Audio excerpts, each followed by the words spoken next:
frère. Je pense qu'on devrait pas se faire mouiller, mais on sait jamais. Se faire mouiller. Parce que quand il mouille ici, l'eau rentre, faut fermer les fenêtres. Fait que on s'excuse pour la semaine. Ça se dit se faire mouiller? Oh, oui. Ça se dit? Je me mouille, ouais, je suis mouillé. Ok. Je me mouille, est-ce que peut-être. Ça se peut qu'il mouille. Ça veut dire qu'il mouille sur nous. Oui. Puis qu'on vient de trempe. Oui, fait que. Mais là, on a confirmé que les micros étaient bien allumés, ce fois-ci. Fait que.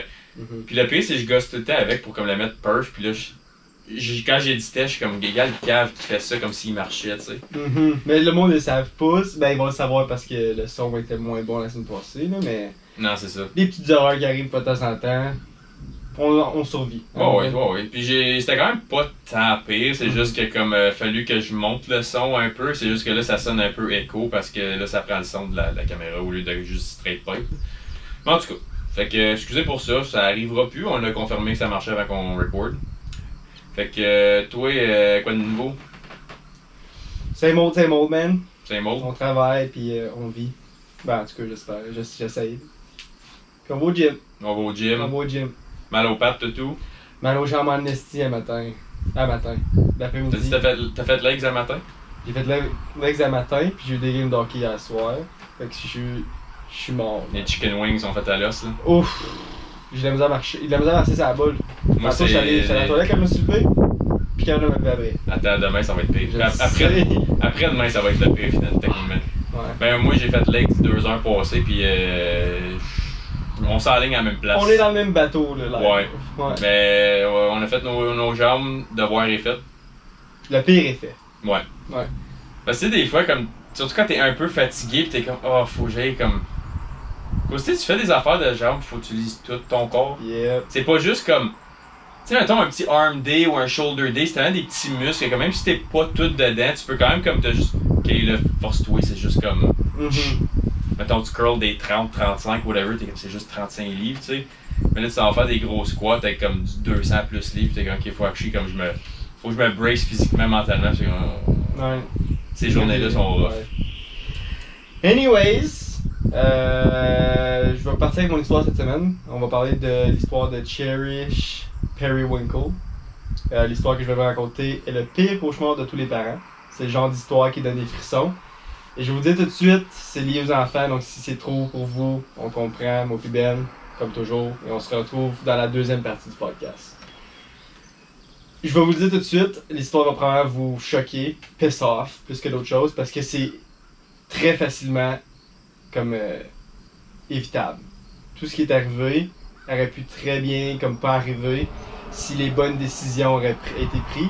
Puis c'est à la suite de plusieurs mauvaises décisions, genre. Et ça aurait pu arrêter à chaque mauvaise décision, puis ça aurait coupé là, puis il n'y aurait jamais rien. Mais c'est comme 5 mauvaises décisions, une après l'autre, qui a l'idée à qu'est-ce qui est arrivé, genre. J'ai aucune idée où tu t'enlignes, mais c'est tu comme. Vas voir. Genre, les étapes, c'est comme, ok, ça peut pas devenir pire, puis là, tu peux pas fuck up plus que ça, puis là, il fuck up plus que ça. Pas fuck up, mais dans le sens comme, ok, ben j'aurais peut-être pas dû. J'aurais pas pris cette décision-là. Puis là, la deuxième décision. Ben là, j'aurais pas pris cette décision-là non plus. Il va s'en reprendre. Puis là, il y a 3, pis t'es comme. Oh, ben là, qu'est-ce qui se passe là? Pourquoi? Je dirais que tu fais exprès un peu dans un sens d'être. Tu vas voir. Tu vas voir, je vais pas t'en dire plus, je vais partir avec l'histoire, puis vous allez voir par vous-même que. Puis c'est-tu assez récent ou c'est quand même vieux ça? 2012. C'est récent. Notre histoire commence le 21 juin 2012 à Jacksonville, en Floride, où nous retrouvons Rain Periwinkle et ses 3 filles faisant du shopping ensemble dans un Dollar Tree. Ok. Dollar Tree, c'est comme un Dollarama, je sais pas si tout le monde connaît ça, mais. La famille Periwinkle n'avait pas beaucoup d'argent et Rain ne pouvait pas se permettre d'acheter à sa fille de 8 ans, nommée Cherish, une nouvelle robe qu'elle voulait vraiment. C'est malheureusement à ce moment-là que quelqu'un l'a remarqué. Un homme de 56 ans nommé Donald Smith surveille Rain et les enfants lorsqu'il propose ensuite de les aider, affirmant qu'il avait une carte cadeau de 150$ chez Walmart chez lui et qu'il pourrait appeler sa femme pour qu'elle puisse apporter la carte à eux. Il propose alors même de les conduire au Walmart avec sa camionnette, une offre que Rain a acceptée. Rain, c'est la mère. Arrivé au Walmart, la vidéosurveillance montre Rain et les filles faire du shopping pendant que Smith regarde pas trop loin, et à chaque minute qui passe, il n'y a toujours aucun signe de la femme de Smith. La famille continue de regarder différents articles jusqu'à ce que Smith suggère d'acheter de la nourriture à la famille au McDonald's, qui était dans le Walmart, et encore une fois, Rain accepte. c'est une mère qui a pas beaucoup d'argent, qui est en difficulté, puis qui voit quelqu'un vouloir l'aider. Probablement qu'elle voyait rien de comme anormal, mais moi, j'aurais pas accepté ça. Là. Surtout quand t'es une femme toute seule avec tes 3 enfants. T'es vulnérable. T'es vulnérable, j'aurais pas accepté, mais tu sais, chaque personne prend ses propres décisions, puis c'est pas. Tu sais, tu le sais pas, genre, right? Les odds sont quand même de ton côté en général, mais ça prend juste la une fois, puis là, ça va être clairement ce fois-là. C'est à ce stade que Cherish suit Smith pour obtenir la nourriture au McDo. Puis les autres le suivent pas. Les autres continuent à faire du shopping. La mère et les 2 autres enfants. Vous pouvez tous voir à ce stade sur les caméras de surveillance, et l'un des détails les plus inquiétants est qu'il n'y a rien d'étrange dans la vidéo. Il ne tient pas la main, il tient pas le bras, il tient pas ses cheveux, elle résiste pas, elle suit normalement. Alors, si tout ce que vous aviez est cette vidéo, tout ce que vous penseriez, c'est juste une petite fille avec son grand-père, bien normal. Ok. Fait qu'il y avait rien d'anormal, c'est pour ça que c'est passé de la façon que ça s'est passé. Oh, les tonnerres ont commencé. Ouais, on a des petits tonnerres live, fait que... Ouais, fait que je vais fermer vite. Ouais, fait que si vous entendez grogner, c'est pas nos estomacs, c'est bel et bien dehors, comme qu'on l'a dit au début. Il fait pas beau aujourd'hui, mais on a quand même décidé de filmer. Fait qu'on va go with the flow, puis on espère que ça sera pas un Fait que problème. excusez pour les petits bruits de background, là, les autos, le vent, tout ça. Là. Bref. On tourne à l'histoire, là, ils sont rendus au McDo. Genre. Mais malheureusement, il reste pas très longtemps dans le magasin et Smith conduit finalement l'enfant de 8 ans à l'extérieur jusqu'à sa camionnette, où il monte et s'en va. C'est rough d'essayer de mettre dans la situation de la mère, dans la situation de Rain, parce que probablement qu'elle pensait juste que c'était un bon samaritain qui voulait juste aider, right? Puis c'était le pire, le contraire, elle aurait pas pu avoir pire comme pas réaction, mais comment je pourrais dire? Circonstance. Ouais, c'est les pires circonstances ever que t'as du besoin, right? T'as une famille, tu dois la nourrir, tu dois en prendre soin, puis peut-être tu vois quelqu'un venir t'aider, puis tu dis juste dans ta tête, finalement quelqu'un venait m'aider, puis c'est pas ça qui est arrivé par tout. Là. Une demi-heure s'écoule lorsque Rain se rend finalement au McDonald's et réalise ce qui se passe lorsqu'il y arrive et que le restaurant est fermé. C'est alors qu'elle appelle le 911 et vous pouvez entendre qu'elle réalise maintenant ce qui se passe et ce qui est sur le point de se produire. Malgré les cris de Rain lors de l'appel au 911, lorsque la police répond à l'appel, il ne classe pas initialement cela comme un enlèvement, mais plutôt comme un cas de personne disparue. Que je trouve que c'est l'une des affaires les plus retardées. Surtout que tu sais que comme tu l'as littéralement vu de tes propres yeux partir avec un étranger. C'est un enlèvement comme word for word. Là. Ça vient pire parce que les autorités n'ont même pas informé les médias ni émis d'Amber Alert pendant les 6 prochaines heures. Cabochon. Ouais. Grosse mauvaise décision, Oui. j'en viens pas. Certaines sources disent qu'ils croient que les forces de l'ordre ne croyaient pas réellement que Rain leur disait la vérité. Ainsi, les policiers étant sceptiques quant à l'histoire de Rain, un temps précieux a été perdu et Cherish était toujours porté disparu. C'est une histoire un peu farfelue quand tu le racontes, genre, mais si c'est arrivé pour... Comme quand t'es policier, t'es pas là pour dire « Ok, si tu es arrivé pour vrai pour l'instant, c'est qu'est-ce qui est là, qu'est-ce qui est le problème live, puis c'est un enfant. » Puis j'en reviens pas qu'ils ont pas émis d'Amber Alert, j'en reviens pas qu'ils ont pas...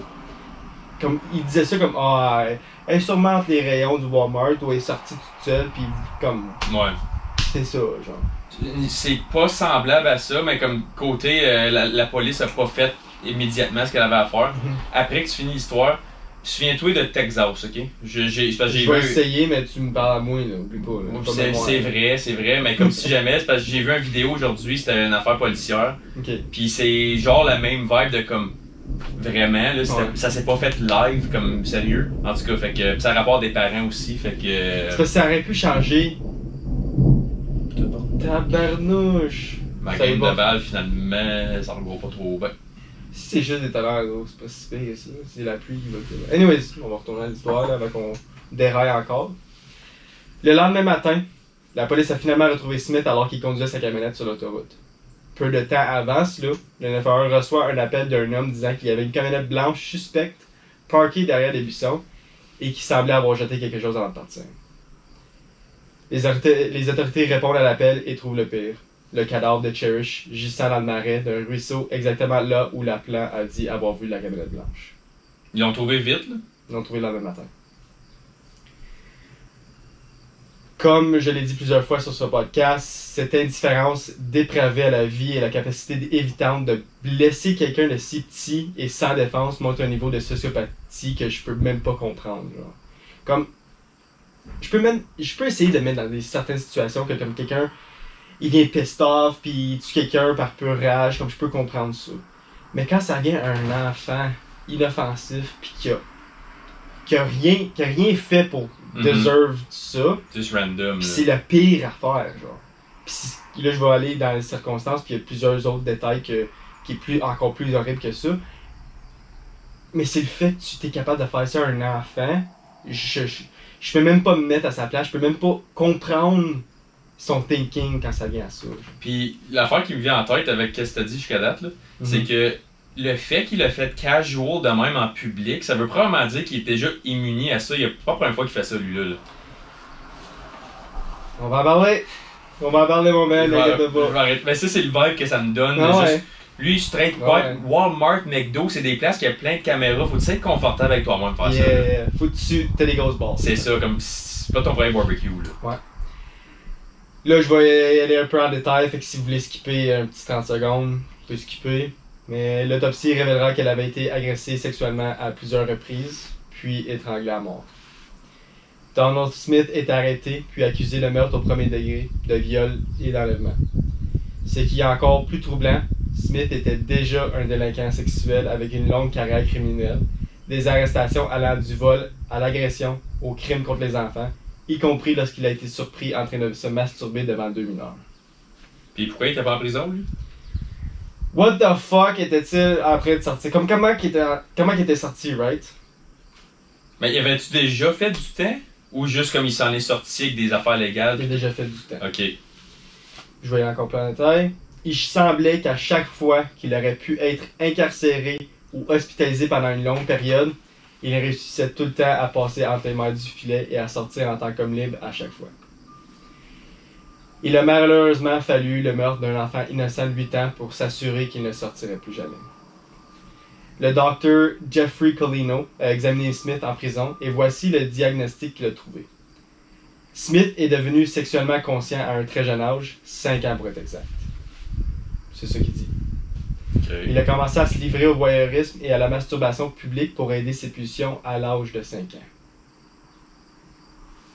À l'âge de 10 ans, Smith a subi un traumatisme crânien avec une perte de conscience et lacération du cuir chevelu, dont les gens disent qu'il ne s'est jamais vraiment remis. Comme il n'a jamais été la même personne après ça. Parce que c'est dans sa croissance, pis quand ça arrive à 10 ans, c'est rare. Brain damage. Ouais. Le procès de Smith a commencé le 12 février 2018, plus de 4 ans après la mort de Cherish. Et le premier témoin de l'accusation était Rain Periwinkle, la mère. Mm-hmm. À la barre, Rain a l'air navrée et dévastée, comme n'importe quelle autre mère. Mais elle est aussi très honnête. Elle a compris que la mort de sa fille était en partie de sa faute, et elle n'a pas essayé de trouver des excuses pour ses actions. Alors que l'accusation a présenté un dossier solide, la défense a fait une chose curieuse. Dans leur déclaration d'ouverture, ils semblaient désireux de se battre et même de blâmer Rain, en disant genre, si la mère avait fait sa job de mère, ça n'aurait pas arrivé. Ça, c'est ça que le défense. Mais c'est pas le temps de faire ça. Comme ça, tu peux faire quelque chose à part.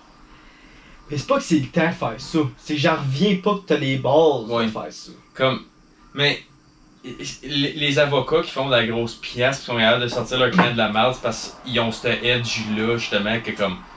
D'aller où plusieurs avocats seraient pas capables d'aller. Quand tu dis ça à la victime, là, elle vient de perdre sa fille, comme, peu importe que c'est de la négligence parentale ou peu importe, oui, ça l'est à un certain niveau, mais comme, c'est pas ça le point. Le point, c'est que t'as un hostie pédophile, un délinquant sexuel, qui vient de agresser puis tuer une jeune fille de 12 ans, puis toi, ton réflexe, c'est, ouais, mais elle l'a laissé tout seul. C'est ça.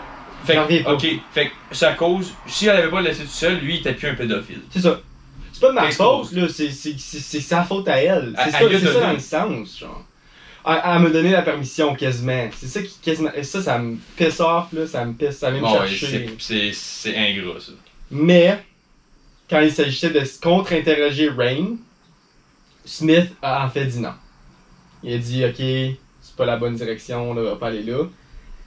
Parce que, je pense, moi, ce qui s'est passé, c'est qu'ils ont réalisé qu'il était trop insensible de rejeter tout le blanc sur la mer. Alors, ils ont décidé de reculer sur cette théorie et prendre un pas de recul. Moi aussi, je pense que c'est la seule raison pour ça, pourquoi il l'a pas fait. Je pense pas que c'est à cause qu'il se sentait mal. Ben, même à ça. Trop tard là, pis ouais. En tout cas. Nous en apprendrons plus sur Smith au tribunal, y compris des choses qu'il n'avait jamais l'intention de révéler. Les émotions étaient vives, y compris les jurés pleurant dans l'un des moments les plus dramatiques, lorsque le docteur Valérie Rao, le médecin légiste, a pris la parole. Elle avait la tâche troublante de décrire à toute la salle d'audience les détails du crime. Comment qu'elle est morte, genre.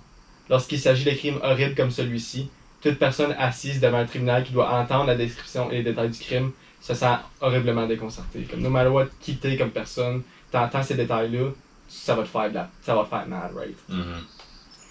Avant que les procureurs ne terminent leur affaire contre Smith, ils ont porté un dernier coup pour s'assurer qu'ils ne verraient jamais l'extérieur d'une prison. Ils ont diffusé des conversations secrètes enregistrées entre lui et un autre détenu en prison. Je ne dirai pas ce qu'il a dit, sachez simplement que c'était absolument dégoûtant puis comme ignoble, genre. C'était...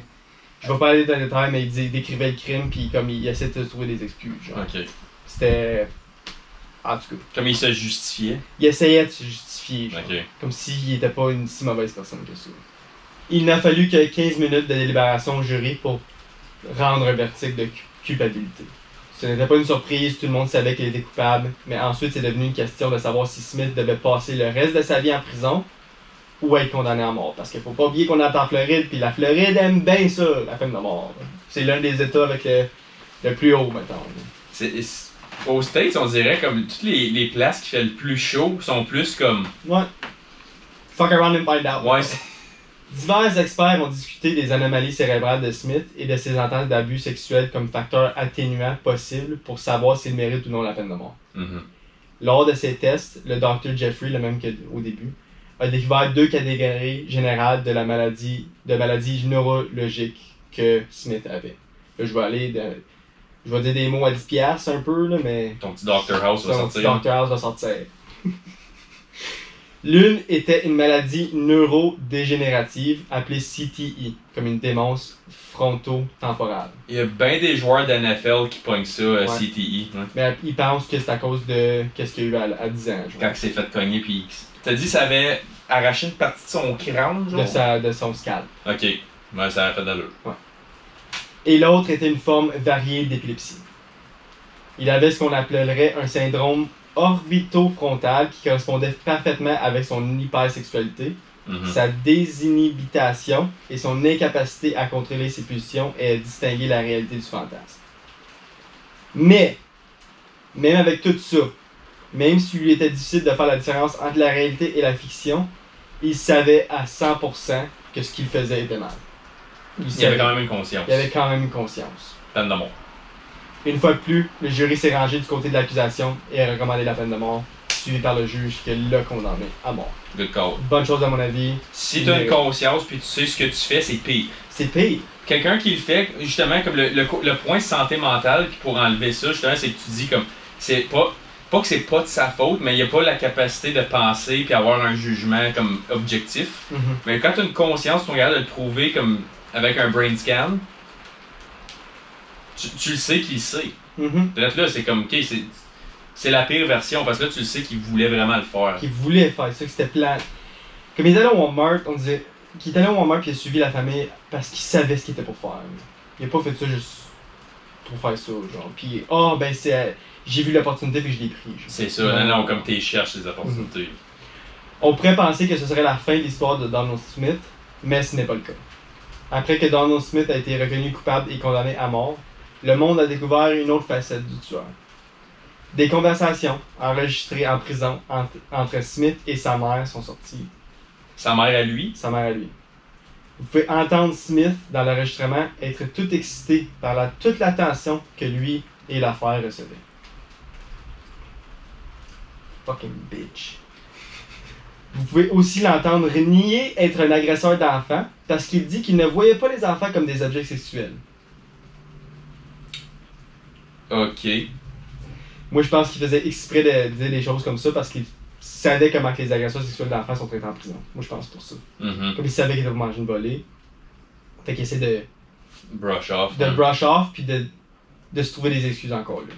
Puis là, je vous dis ça, là, mais là, quand je vous ai parlé de la première enregistrement, là, c'était beaucoup plus pire que ça. Le premier, c'était avec un inmate. C'était un inmate, puis il n'y avait pas de retenue, genre. Mais, c'est ça que je vais te demander tout à l'heure avec le inmate. C'est comme comment ça a venu une conversation, comme pourquoi il parlait avec un inmate? Je sais pas. Ça a tout de suite, j'ai écouté l'enregistrement, puis ça a tout de suite commencé à lui qui parlait. J'ai pas... Ok, il n'y a pas de contexte. Il n'y a pas de contexte. Je sais pas si l'autre inmate était un undercover, ça doit. Sûrement c'est random. Je pense pas que c'est random. Je pense que la plupart des... Quand ça vient des cas comme ça, des gros cas, puis qu'ils veulent aller chercher la peine de mort, je pense qu'ils vont tout faire pour aller chercher la peine de mort, comme mettre quelqu'un en prison, un undercover, pour aller chercher le... C'est parce que quand ça arrive à une peine de mort, il faut que tu ailles chercher le jury, right? Faut que tu ailles chercher l'audience pour dire, oui, il mérite la peine de mort. Puis plus que tu apportes de détails comme ça, plus que le monde va dire, oui, il mérite, genre. C'est sûr. Si tu n'apportes rien, ils vont dire, ouais, ils vont essayer de, comme, you know, faut que tu viennes chercher l'audience pour pas prouver, mais pour comment je pourrais dire ça? Ben, c'est parce que quand tu fais ça, t'es capable d'avoir du concret, que comme, lui, dans un contexte casual, pis c'est pas quelque chose qui est on the spot, comme, tu sais, mettons, je te dis quelque chose en privé, juste les deux, versus si je te le dis devant 100 personnes, il y a des affaires, je te dirais pas devant 100 personnes, mais là, je te le dis un à un, fait que c'est comme, ok, il est confortable à le dire à quelqu'un qui est comme une connexion avec intime, c'est un à un. Puis il doit se dire comme, c'est un autre criminel, genre, fait qu'il va me comprendre, où il va comme... C'est pour ça qu'ils mettent des wires sur le monde des fois, right? Parce que là, tu le sais qu'il dira pas ça devant une caméra puis devant comme un jury, justement, il va le dire devant quelqu'un qui sait pas qu'il y a un wire. Yep. So. Il poursuit en disant que la maladie mentale était sa seule défense et qu'elle devait être... J'ai une alerte d'urgence, je m'excuse, ça a coupé... Une affaire de météo. Ah ouais. Okay. Je recommence. Il poursuit en disant que la maladie mentale était sa seule défense et qu'elle devait être hermétique, comme vraiment airtight, s'il voulait sortir en tant qu'homme libre. L'enregistrement se termine lorsque vous entendez Smith dire l'une des excuses les plus stupides que j'ai jamais entendues de ma vie. Il termine en disant que parce qu'il était un délinquant sexuel, il n'avait pas d'autre choix que de tuer Cherish lorsqu'il l'a suivi jusqu'à ses camionnettes. C'est tout. Il dit ça. Mais il blâme la victime, disant que si elle ne l'avait pas suivi, il l'aurait jamais tué.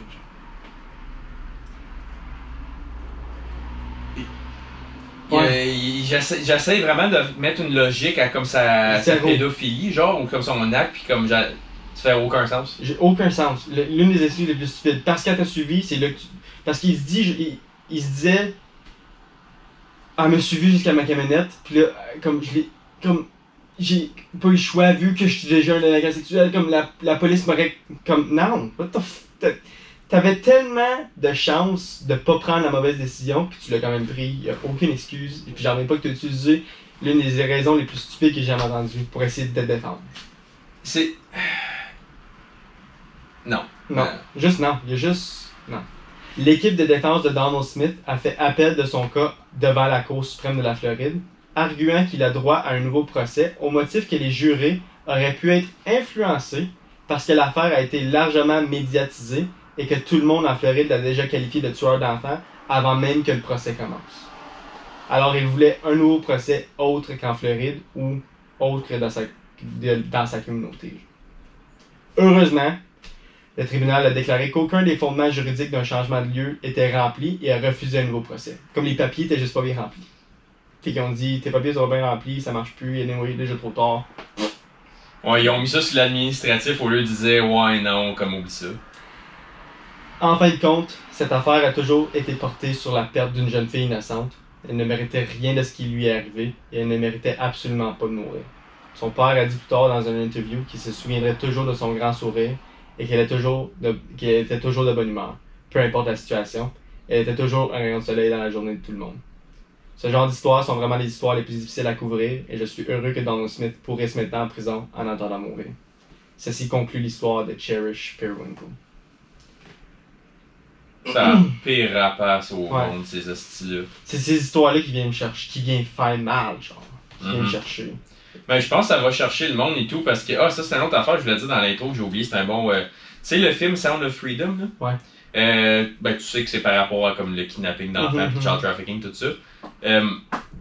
Le film, il pointe tellement de monde, puis tu sais comment il bloque dans certains cinémas, certains states, puis tout ça, puis comme ils ont super comme eu le backlash médiatique. Yep. Ils ont eu plus de box office number que le nouveau Mission Impossible Live. Puis Mission Impossible avait un budget de genre 200 millions, puis Sound of Freedom l'ont fait sur un budget de 15 millions. Un film à 15 millions, c'est une joke, là. C'est comme... C'est pas grand chose. C'est fuck all. Pour un film qui est projeté partout, puis c'est ça. Ils ont plus de chiffres que Mission Impossible Live. Mission Impossible, c'est comme une des plus grosses franchises de films. Là. Puis Mission Impossible, on fait de l'argent avec le film. Ouais, comme si... C'est pas... Il y a pas comme... tu dis ça, mais comme... C'est pas de la faute de Mission Impossible. C'est pas à cause de ce film-là. C'est ça. Il a bien fait le film. C'est juste que... C'est le fait que ça pointe tellement de monde, des affaires. Puis là, je pense que le monde réalise de plus en plus que comme... Ça se passe de plus en plus, puis c'est pour vrai, puis c'est de plus en plus comme apporté au public. Puis faut qu'ils se fassent caller out, ces petites crottés-là. Puis faut pas leur donner des ben il fait pitié, puis comme. Non, t'as. Pour tous ceux qui se demandent, le film qu'on parle de, c'est trafficking d'enfants. Comme du human trafficking d'enfants. Puis c'est vraiment. Je l'ai pas vu. J'ai vu une couple de bouts, puis une couple de parties, puis j'ai entendu une couple de personnes en parler. Je crois que tout le monde devrait écouter ce film-là. Ça a l'air vraiment bon, puis vraiment instructif, puis ça démontre vraiment ce qui se passe vraiment. Ouais, parce que t'as une vraie fille qui s'est fait sauver du child trafficking, puis comme elle fait un testimony, puis tout ça. Mais moi, j'ai vu des podcasts du gars, parce que je le suis, ça fait des années, ça a donné que comme... Moi, je le sais, ça fait comme 4-5 ans que ça va venir, ce film-là. Ça a pris 6 ans avant qu'il puisse être sorti, parce qu'il y a eu tellement d'affaires de comme... Comme ça s'est pas passé récemment, ça s'est passé. Ça s'est passé il y a une couple d'années. C'est ça, comme ça, c'est toute partie, ça fait à peu près 5-6 ans, mais en tout cas, le point, c'est que là, tu vois de plus en plus, puis c'est pour ça que tu vois des shows de... Tous les shows de crime qui sortent sur Netflix, c'est tous des number one. Comme tu sais, tu regardes les top picks, pis tout ça, les most comme shared, c'est tout le temps des affaires de crimes fuckés. Je pense chercher l'attention. C'est ça, puis moi je me suis tout le temps demandé comme... Moi j'ai pas grandi écoutant du true crime, comme j'écoutais plus le côté fictif comme CSI pis de shit de même, qui est pas vrai, mais comme ça, ils font quand même une bonne job de représenter comme le backwork. Cause tu sais pas toi, comment ça marche, là, analyser le sang pis tout ça, whatever. Mais comme là que tu vois vraiment que le monde sont pognés là-dessus, les true crime, c'est les plus grosses affaires partout, là, comme... Moi j'ai jamais été dans ce monde-là. Mais là, qu'ils sortent un film de ça qui est pas vraiment une affaire qu'on a déjà vue avant, avec comme based on true events, là. Pis ça blow up de même, je pense. Il n'y a jamais eu quelque chose à relier à des enfants comme ça, genre. C'est vraiment une grosse histoire, pis c'est que c'est des enfants. C'est ça. Quand ça vient du true crime, quand on parle de Ted Bundy ou quand on parle de Jeffrey Dahmer, ça vient chercher parce que c'est sadistique, right? C'est gore, il y a beaucoup de sang, c'est des fucking... C'est loin, là. Mais quand ça vient, c'est une autre catégorie complètement différente quand on parle d'enfants. Je serais capable d'écouter comme Jeffrey Dahmer, j'ai écouté le show complet sur Netflix, puis je vais essayer de me mettre dans sa situation, puis t'essayes de comprendre ce qui se passe, son thinking, puis t'essayes de, de relier certaines choses, mais quand ça vient à des histoires comme avec des enfants, t'es juste pas capable parce que c'est des enfants. C'est ça. T'es pas capable de comprendre ou de te mettre dans la situation de personne parce que t'es comme... Fuck, at the end of the day, c'est un enfant. Je m'en fous. C'est quoi la circonstance, les raisons. C'est des enfants. Il n'y a aucun droit. Ça ne devrait pas arriver. Prendre avantage des personnes qui peuvent même pas se protéger. Je trouve ça horrible. C'est ça. Ils n'ont pas un âge de consentement. Ils n'ont pas un degré de liberté. T'es encore comme... T'es sous la supervision de parents. T'es pas on your own. T'es vulnérable. T'es pas fort physiquement. T'es pas développé. T'as pas ta pleine conscience, tu peux pas prendre tes propres décisions avec clarté. Puis là, t'as des astis de crottés dégueulasses qui prennent avantage de tous ces faits-là. Moi, j'ai call out un par un, puis j'aurais pas aucun problème à juste que leur image soit partout, puis tout ça, comme... Ça arrive pas à tous les jeunes, mais tu sais pas quel jeune qui va se faire pogner par ça. Puis là, après ça, comme... Peux-tu imaginer... Là, ça peut arriver à quelqu'un que tu connais, un enfant que tu connais. Comme... J'ai déjà vécu la mort d'un enfant de 2 ans, je dirais pas dans les détails. Mais comme quand c'est un jeune, ça te pogne d'une manière comme... C'est pas censé arriver. C'est plus jeune que toi, c'est que tu te dis fuck. Pis c'est pas une mort naturelle, genre comme quand, tu sais, quand des maladies pis tout ça, ça arrive, c'est pas comme un crime qui est fait. Quand c'est quelque chose qui est qui aurait pu être évité. Que c'est toi qui as coupé son timeline qui était pas comme naturel.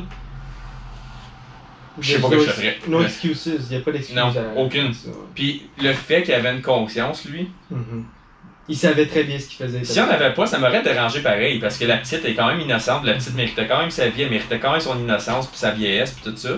Mais moi, il y avait une raison. Là, au moins, t'aurais pu dire comme fuck, il est actually pas là. Mais quand t'as une conscience, t'es là, t'es capable de réfléchir, puis d'avoir.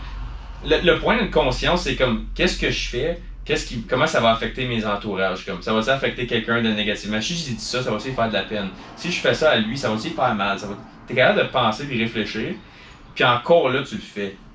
Puis quand après c'est la première fois, puis il essaie de le justifier après comme si c'est pas un big deal. Moi, c'est le fait qu'il dit que c'est pas. Elle est venue dans mon truck, j'avais pas le choix. Ouais. Ah, yo. Quoi?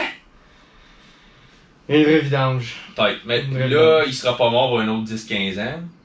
Pour un petit bout encore. Ish. Mais j'aime ça qu'ils pourrissent en prison puis qu'ils savent qu'ils vont mourir. Parce qu'il va mourir. Ouais. Il y a aucune chance que. Non. Puis ils vont avoir des appels, là. Ils peuvent aller. Mais ils font tout le temps des appeals. Ils vont tout le temps des appeals. Ils vont faire des appels puis ils vont essayer, mais il y a aucune chance. Puis c'est correct que le système de droit ait le concept de appeal parce que ça prend juste un innocent puis cet innocent-là, thank God qu'il a eu son appeal. Ouais. Mais du monde, même si on dit appeal, je m'en fous s'il en donne un appeal. Mais shut-les out à chaque fois puis fuck lui, man. Comme... Ouais. Puis en pire, le pire, c'est que le plus de appeal qu'il y aurait, le plus qu'il se ferait des fake hopes, plus qu'il souffrirait, c'est juste ça qu'il mérite. Ouais. Fait que moi, ça me dérange pas. Fait que... J'aime ça qu'il pourrisse en prison pendant genre 10 ans avant qu'il meure. C'est ça, mais je sais que c'est deux fois qu'on le dit, là, mais aux States, le temps moyen, c'est comme 15 à 18 ans avant qu'il s'égale de le zapper ou de l'instant, il injecte, je pense. Là. Mais. Ça dépend du state, mais quand vous avez des cas comme ça, ils vont essayer les appeals vont essayer d'être élargis sur le plus de nombre de temps possible. Fait que c'est pour ça que ça prend 15 à 18 ans, parce qu'il y en a beaucoup puis qui peuvent l'étendre sur plusieurs années. Ouais. C'est pour ça que ça prend du temps. Mais... Puis quand j'étais plus jeune, puis quand je dis plus jeune, je parle après l'high school, genre comme jusqu'à 22, 23. J'étais comme, pourquoi que ça prend fucking 20 ans de tuer là tout de suite? Mais là, quand t'apprends il peut y avoir du monde innocent, il peut y avoir il peut y avoir d'autres personnes qui se fassent impliquer, parce que des fois, ils vont trouver d'autres détails, puis finalement, ça peut amener d'autres mondes qui sont des coupables aussi, pas juste des innocents. Yep. Puis il y a le temps d'y réfléchir, il y a le temps de, tu sais, comme... Puis le fait que, comme, il y en a qui vont dire, comme, il a changé, puis ci, puis ça donne des fake hopes, puis lui, il faut qu'il souffre à travers ça, parce qu'il sait que, comme, la vie qu'il a pris, elle reviendra pas. Toi, tu peux changer, good for you. Non, mais I don't fucking care. C'est ça, t'as quand même... La fille, elle reviendra pas. C'est ça. Fait que toi non plus, t'en reviens pas. Yeah. Fait que tu peux avoir ta petite conscience. Tu peux changer, tu toute peux belle. devenir un prêtre comme une autre histoire. Tu peux devenir la meilleure personne ever. I don't fucking care. T'as quand même tué une petite fille. Exactement. Je m'en fous. Mon histoire de Texas. Oui, vas-y. J'ai passé proche de... Je m'en aurais rappelé. Je m'en rappelle. Good. So, j'ai vu une vidéo, c'est une affaire de school shooting. Je connais pas tous les détails, mais il y a eu 19 enfants de... Je sais pas si les 19 sont morts, mais il y en a probablement une bonne partie qui l'étaient. C'était au Texas. Ça l'a pris 77 minutes à la police à show up à l'école. Moi, j'ai vu... Ce que j'ai vu, c'est... 17 minutes, c'est 1h07. Là. Et 17. Ouais, 1h17. Pas grave, mais 1h07, c'était quand même très long. Comme c'était trop long. Puis, l'affaire qui est weird, c'est que, tu sais, le cas le gros school shooting qu'il y a eu du jeune dans l'école catholique, là, qu'il voulait juste... Il était plus catholique, puis il voulait tuer tout le monde. Ouais. Puis ça avait pris genre comme... du temps qu'il y ait le call 911 jusqu'à temps que le jeune s'est comme en menottes, ça avait pris genre 14 minutes. Qui est comme incroyable, comme intervention, comme A1 exemplaire, puis c'était au Texas, ça aussi. Puis là, genre, quelques mois après, ça leur a pris 77 minutes, puis tu vois, le defense attorney, il blast la force policière en cours. Moi, ces vidéos-là, j'ai vu. Tu me l'envoyeras parce que je comprends pas comment ça a pris 77. Qu'est-ce qui est arrivé? J'ai pas les détails de leur justification. Moi, j'ai juste le côté de la défense qui leur crie après en cours. Puis tu vois que tous les policiers sont là, comme il y a le chef de police, puis les sergents, sont tous comme... Puis tu vois qu'ils sont petits dans leur culotte, là, sont comme... Tu vois qu'ils ont vraiment le regret, puis tu vois dans leur face, sont comme, yo, on a actually fuck. Puis le pire de l'histoire... il y a un gars, ils ont trouvé des footage comme des caméras d'école puis tout ça. Il y a un gars que comme il prend le temps, il rentre en dedans, puis comme il met du purel, check son sel. J'avais vu ça. C'est celle-là. Puis il y a un gars qui rit genre, comme il y a un des policiers qui rit, puis comme ils sont quasiment en selfie mode, comme il y a une caméra, puis ils sont comme hey genre. Puis là il y en a un qui prend le premier qui est comme qui fait l'intervention, tu sais, ils ont tout le temps leur rôle, comme toi tu vas défoncer à la porte, puis toi tu vas checker à gauche, toi tu checkes à droite, tu sais, ils ont tout leur. T'es sûr que ça a pris 77 minutes à la police à show up à l'école ou 77 minutes comme à commencer l'intervention dans l'école? Mais on fait de quoi? Ils sont crossés dans l'école, genre? Ils sont crossés avant de rentrer? C'est ça, j'ai pas tous les détails, je vais actually look it up parce que c'est un cas intéressant. On va en reparler la semaine prochaine, on va pas finir ça de même, là. On va aller chercher plus de détails puis on va en parler la semaine prochaine. Mais j'ai vu 67 minutes, je comprends pas. Moi j'aurais renvoyé tout le monde. Le pire de tout ça, c'était pour ça l'affaire de parents, c'était pour ça que je voulais faire cette histoire-là. Il y a des parents qui ont eu le temps de show up avant, puis ils ont empêché, comme une fois que il était déjà, ils ont pogné le gars, ou je pense que ça doit être un gars, la plupart des school shooters c'est des gars. Le gars il s'est fait pogner, puis il y avait des jeunes qui étaient encore en train de comme bleed out, puis il avait besoin d'intervention, puis ils ont bloqué les parents d'aller les voir avant que le jeune meure. Le gars était déjà comme pogné en menottes tout là. Mais. Puis ils ont empêché les parents. Puis... Mais je peux comprendre pourquoi ils ont empêché les parents. Mais ça a l'air qu'ils sont pas censés. Ça a l'air qu'ils ont le droit d'aller les voir. Moi je pense. Ah ouais? Moi je les empêcherais.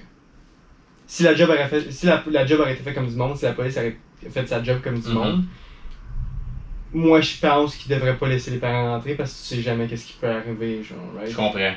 Ça peut. Imagine tu laisses un parent rentrer puis ils découvrent leur enfant mort, genre. Je peux comprendre pourquoi ils ont empêché les parents de rentrer. Moi, je suis quand même d'accord. C'est juste le 77 minutes que je comprends pas. Comment que ça a pris autant de temps. Je pense, moi, j'ai déjà vu l'histoire puis je pensais que ça a pris 77 minutes pour, comme, du début de l'appel jusqu'à temps qu'il se fasse arrêter. Puis il y a eu des négociations, c'est pour ça que ça a pris 1h17, c'est pour ça que ça a pris du temps. Fait que, je peux comprendre, mais là tu te dis que ça a pris 77 minutes avant qu'il show up à l'école, ça je comprends pas. So, je sais pas si c'est vraiment show up comme à l'école ou à la salle où ce qui était comme censé être, peu importe. Mais ils ont des protocoles d'intervention de shit de même, c'est censé arriver en dedans de 25 minutes, comme ils ont acheté comme une procédure comme salle par salle, peu importe, c'est censé prendre moins d'une demi-heure avec leur full squad, puis il y avait le full squad. Fait que moi je vais faire mon devoir cette semaine. Ouais. Moi, je vais faire une affaire true. Ben, je vais pas faire une histoire complète comme tes histoires à toi, juste comme un side, comme qu'on avait fait un peu avec le sergent. Là. J'avais checké une couple de fois, puis il n'y a pas eu d'autres nouvelles parce que c'est toutes des affaires de cours plates que comme behind the scenes. Mais t'en aurais pas pour un bout, right? C'est ça, ça peut prendre dessous d'un an, ça. Ouais. Là. Surtout quand c'est comme des policiers veulent vraiment pogner tout. Puis c'est correct parce que c'est du monde qui défendent notre société. Là. Mais. Ouais, fait que je checkerai puis je te reviendrai là-dessus. On pognera plus de détails là-dessus parce que moi, je sais pas pourquoi ces histoires-là d'habitude ça me pogne pas, mais le fait, comme tu vois, le district attorney, il comme rage après les policiers, puis les policiers ils disent pas un calice de mots, puis sont vraiment comme des petits pitous enlignés sur des chaises, puis comme ils écoutent, là, puis sont. C'est parce que tu regardes ce qui est arrivé là, 77 minutes, puis tu regardes un autre cas qui est arrivé à Nashville, pas loin, genre, pas trop loin de où tu as vu 77 minutes, puis ça a pris 1 minute 45 secondes. L'appel, il a reçu l'appel, il est encore dans son char. Tu le vois là, c'est 1 minute 45. Tu vois l'appel, il sort son gun, il reçoit les détails d'une des enseignants dehors, il dit ok, stand by, ouvre la porte, rentre à 3, puis ils sont allés jusqu'au gars, puis ils ont tiré le gars de loin. C'était 1 minute 45, c'était quick, easy, pas easy, mais comme super bien fait, puis tu vois 1 minute 45, ces policiers-là, il avait sa coche. Là. Efficace. Épaule, il savait ce qu'il faisait. Et puis le pire là-dedans, c'est que la moitié du team était en civilian. Il y avait juste une veste par balle, genre. Ils ont juste eu le temps de prendre la veste par balle, puis ils rentraient avec leur gun. Puis tu vois ces gars-là rentrer avec leur pistol, puis les autres sont comme là avec des gros shields, puis ça prend 77 minutes. Ouais, comme il y a un full squad, là. Puis l'affaire, tu sais, comme il y en a qui rient, l'autre pompe du purel, comme... Anyways, là, on va spécial, on va parler encore. Là, on va changer de sujet. Là, on a beaucoup parlé d'enfants, fait que ça vient nous chercher. Là, mais aujourd'hui, c'est un petit peu rough, True Crime. Il était un petit peu rough. Ouais, le school. Après ça, je bring un school shooting de 19 kids. En tout cas. Bravo, champion. Mais moi, on peut finir la première partie là-dessus. Ouais.